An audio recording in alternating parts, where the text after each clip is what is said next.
रूपा और शेखर सरिता विहार में रहते हैं। वो अपनी जिंदगी में बेहद खुश होते हैं। दोनों का शौर्य नाम का एक बेटा भी होता है, जिस पर दोनों ही अपनी जान छिड़कते हैं। शेखर, अब तो आप शौर्य को अपनी गोद से नीचे उतार दीजिए, उसके सोने का टाइम हो रहा है।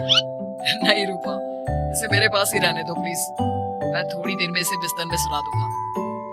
लेकिन कल सुबह आपकी ऑफिस में मीटिंग भी तो है ना, और इसके लिए आपको कल जल्दी भी तो निकलना होगा। जाइए, आप भी जाकर सो जाइए। क्या यार, अभी तो मेरी गोद में आया था मेरा बेटा और तुम उसे लेकर जा रही हो। बाद में कर लेना अपने बेटे से प्यार, अभी जाकर सो जाइए। रूपा शेखर से शौर्य को ले रही होती है कि तभी शौर्य रोने लगता है। शौर्य को रोता देखकर रूपा उसे फिर से शेखर को थमा देती है। आपका बेटा ना एक नंबर का नौटंकी है, बिल्कुल आप पर गया है वो। साफ बोलो ना, तुम्हें जलन होती है हम दोनों बाप बेटे का प्यार देखकर। पहले बड़ा तो होने दो तुम शौर्य को, फिर देखना वो सबसे ज्यादा मुझे ही प्यार करेगा। देखते हैं। ऐसे ही दिन बीतते चले जाते हैं और एक दिन कैंसर की बीमारी के चलते रूपा की मौत हो जाती है।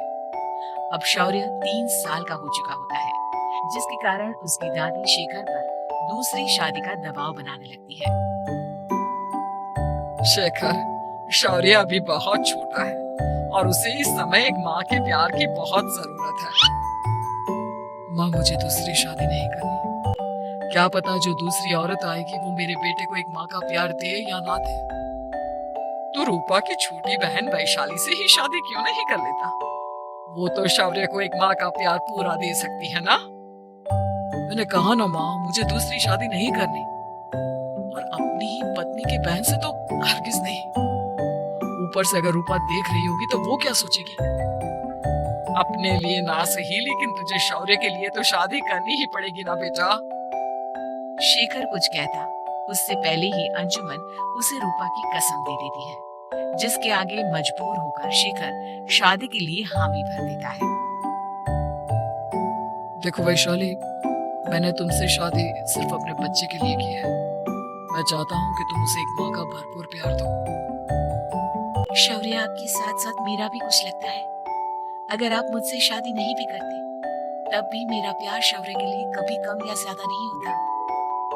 शादी के कुछ दिनों बाद ही शेखर की माँ की भी मौत हो जाती है। वैशाली शौर्य को एक माँ से भी बढ़कर प्यार देती है। शौर्य को लेकर वैशाली का यूं निस्वार्थ प्यार देखकर शेखर को भी उससे प्यार हो जाता है, और कुछ सालों बाद शेखर और वैशाली का भी लड़का हो जाता है। लेकिन इसके बाद वैशाली का शौर्य को लेकर बर्ताव बदलने लगता है। वैशाली, मैं देख रहा हूँ तुम आजकल शौर्य का जरा भी ध्यान नहीं रख रही हो।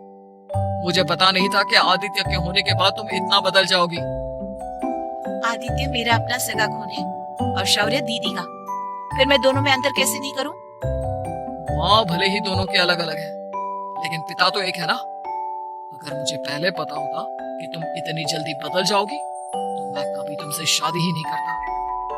हाँ, तो किसने कहा था आपसे मुझसे शादी करने के लिए? मैं थोड़ी ना आई थी आपके पास, आपकी माँ ही आई थी मेरे घर आपका रिश्ता लेकर। वैशाली, मुझे तुमसे ऐसी उम्मीद नहीं थी। गुस्से में शेखर अपना पैर पटकता हुआ शौर्य को वहाँ से लेकर चला जाता है। पापा, मम्मा मुझसे प्यार क्यों नहीं करती? क्या मैं उनका सगा बेटा नहीं हूँ, इसलिए मुझसे प्यार नहीं करती? मम्मा नहीं करती तो क्या हुआ बेटा, पापा तो करते हैं ना आपसे प्यार। कुछ दिनों के बाद, आज तुझे खाना पीना कुछ नहीं मिलेगा, चल चुपचाप से अपने रूम में जाकर सो जा। माँ, आप भाई को खाना क्यों नहीं दे रही हो? बेटा, तू आराम से खाना खा, इस नालायक की चिंता मत कर। एक दिन खाना नहीं खाएगा तो मर नहीं जाएगा ये। अगर भैया नहीं खाएंगे तो मैं भी नहीं खाऊंगा। तू अपने भाई का भक्त क्यों बन रहा है? ये तेरा सौतेला भाई है, सगा नहीं जो तू लक्ष्मण बन रहा है। माँ, आपको इतना भी नहीं मालूम? श्री राम और लक्ष्मण सगे भाई नहीं थे। श्री राम माता कौशल्या और लक्ष्मण माता सुमित्रा की कोख से जन्मे थे। दोनों के सिर्फ पिता एक थे, लेकिन माँ अलग थी। मुझे ज्यादा ज्ञान देने की जरूरत नहीं है। ये सतयुग और त्रेता युग नहीं है, समझे? आया बड़ा भाई का चमचा। इतना कहकर वैशाली वहां से चली जाती है, जिसके कुछ टाइम बाद शिखर वहां आता है और आदित्य उसे सारी बात बताता है। मुझे माफ कर दो शौर्य, तुम्हारी माँ के जाने के बाद मुझे दूसरी शादी का फैसला करना ही नहीं चाहिए था। अगर मैं दूसरी शादी नहीं करता तो शायद आज तुम्हारी ये हालत ना होती। नहीं पापा, अगर आप शादी नहीं करते तो मुझे आदित्य जैसा छोटा भाई कभी नहीं मिलता। थैंक यू मुझे इतना अच्छा भाई देने के लिए। तुम दोनों हमेशा ऐसे ही साथ रहना, फिर कोई भी तुम दोनों का कुछ नहीं बिगाड़ पाएगा। चलो मैं तुम दोनों को आइसक्रीम खिला के लाता हूँ, बहुत भूख लग रही है ना। शिखर शौर्य और आदित्य को आइसक्रीम दिलाने लेकर जाता है। वो दोनों को पार्क में खड़ा करके आइसक्रीम लेने जा ही रहा होता है, तभी तेज रफ्तार से आती हुई एक गाड़ी उसे कुचल जाती है और उसी पल शेखर की मौत हो जाती है, जिसके बाद शौर्य की जिंदगी नर्क से भी बदतर हो जाती है। इस घर के किसी भी सामान को मेरी मर्जी के बगैर हाथ मत लगाना। इन सब पर अब तेरा कोई हक नहीं है, समझा? ठीक है माँ, मैं आपकी इजाजत के बगैर किसी चीज को हाथ नहीं लगाऊंगा। चल जाकर अब पूरे घर की सफाई कर। महज 7 साल का शौर्य वैशाली के कहने पर अपने नन्हे नन्हे हाथों से पूरे घर की सफाई करने लगता है। ऐसे ही दिन बीतने लगते हैं, लेकिन मासी से माँ बनी वैशाली को उस मासूम से बच्चे पर जरा भी तरस नहीं आता। क्यों शौर्य, ये घर में इतनी गंदगी कैसे हो रही है? ढंग से सफाई नहीं की है क्या तूने? माँ मैंने तो अच्छे से सफाई की थी, लेकिन आदित्य बार बार इधर उधर चलकर गंदा कर देता है। अच्छा, खुद से एक काम ढंग से नहीं होता और अपनी गलतियों का जिम्मेदार मेरे बेटे को ठहराता है। इतना कहकर वैशाली बांस का डंडा उठाकर शौर्य को जोर जोर से मारने लगती है। तभी वहां वैशाली के मायके वाले भी आ जाते हैं और उसकी सारी करतूतें देख लेते हैं। माँ मैं ऐसा क्या करूँ जिससे आप मुझे भी आदित्य के जितना प्यार करोगे? बोलिए ना माँ, मेरे क्या करने से आपके अंदर मेरे लिए ममता जागेगी? वैशाली शौर्य की एक नहीं सुनती, उसके ऊपर डंडे बरसाती जाती है।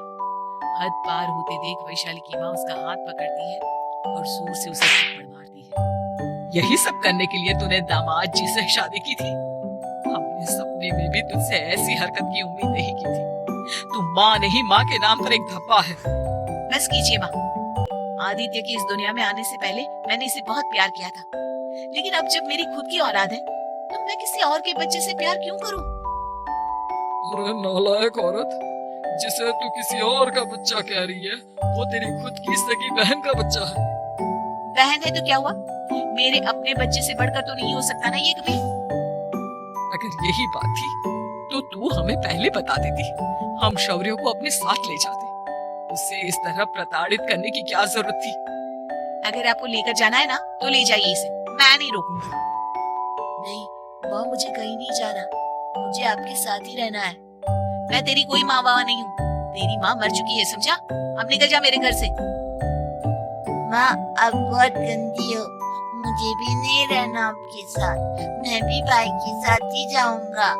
अरे तू क्यों जाएगा, तू तो मेरा सगा बेटा है, जाने दे इसे। हम यहाँ ऐश से रहेंगे, तुम्हारे पापा बहुत सारी जमीन जायदाद छोड़ गए हैं तुम्हारे लिए। नहीं माँ, मुझे भाई के साथ जाना है। आप अच्छी नहीं हो, आप बहुत बुरी हो, आप भाई को बहुत परेशान करती हो। देख वैशाली, तुझसे ज्यादा समझ तो इस मासूम बच्चे में है। ये तेरे बुरे कर्मों का ही नतीजा है, जो आज तेरी सगी औलाद खुद से तुझे ठुकरा रही है। आदित्य, तुझे इस शौर्य ने भड़काया है ना मेरे खिलाफ? नहीं माँ, मुझे किसी ने भड़काया नहीं, पर मैं सब देखता हूँ, सब समझता हूँ। भाई बहुत अच्छा है, वो आपके जैसा नहीं है। चलिए नानी। इतना कहकर वैशाली के मायके वाले आदित्य और शौर्य को अपने साथ ले जाते हैं और इस तरह वैशाली बड़े से घर में अकेली पड़ जाती है।